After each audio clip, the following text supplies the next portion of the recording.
Anaton Ebanghelyo parahan Lunes ani kanapulo kagupat nga semana ang katuigan ang tuig ay sumala kan San Mateo kapitulo 9 bersikulo 18 ngadto hiton 26. Hanagyayakan pa Jesus ini hinarani haiya in usang Hudiyo linuhod haya tubangan nga naghangyo kamamatay pala yana hanakon anak nga babayihay kundi upod gad haakon ani padapat an imo kamot haiya ngan mabubuhi iya. Sanglit binuhat Jesus ngan sinunod haiya ngan inupod haiya an iya mga tinunan. May usa nga babae nga gindidinuguan sulod hindos sina katuig ngan pinaluyuhiya kan Jesus. Gingkaptan ni an sidsidhan bado ni Jesus. Nagsiring haiya kalugaringon. Kung makakakaputla ako haniya bado, mauupay gud ako. Liningi Jesus ngan hingkit niya an babay ngan ginsiring niya, ayaw kahadlok nakaupay haimo an imo pagtuo. Ngan didadayon naupay an babay. Saglit kinadto Jesus sa balahin opisyal. Han pakakita niya han mga magturukar para ang paglubong. Ngan han nagkarigumok nga mga tao nagsiring hiya. Kagawas kamo nga tanan diri patay an bata nakaturog lahiya ngan gintinawaan hiya nira. Han pagkagawas lahan mga tao sinulod ni Jesus an kwartuhan babayihay kinaptan ni Jesus an kamuthan bata ngan binuhat an bata ngan nahisangyaw ini ngan nahanabo hanga tanan nga dapit didto hitong hatuna. Kabugtuan an maupay nga sumat han atong katalwasan pagdayawan ka Kristo.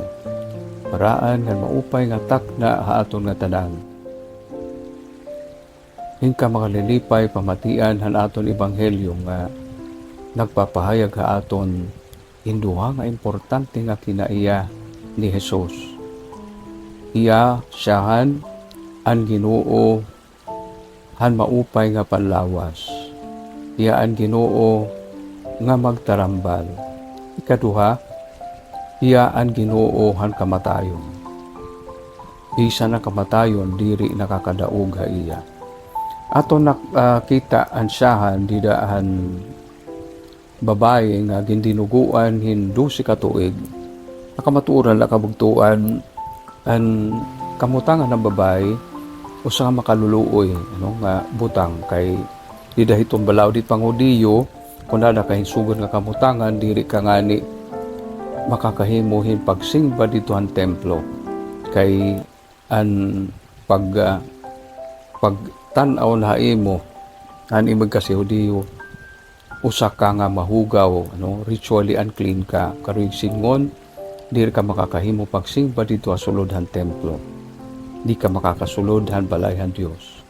Pero ginpakita ni Jesus nga bisan kun waray nga ni sarit ang babae iya ang templo nga amo hiya mismo, templo nga hiya mismo, available perme hiton mga tao nga nagbibili nga iya. Nga naging niya nga nakadahiya ang tambalhan nga tanan nga sakithan tao. Bisan kung ang sakithan babae, sakit halawas, ang pagdinugo iya, pero maaram kita nga tiga maliwat inihin mas silarong pangasakit, ang sakithan kalag.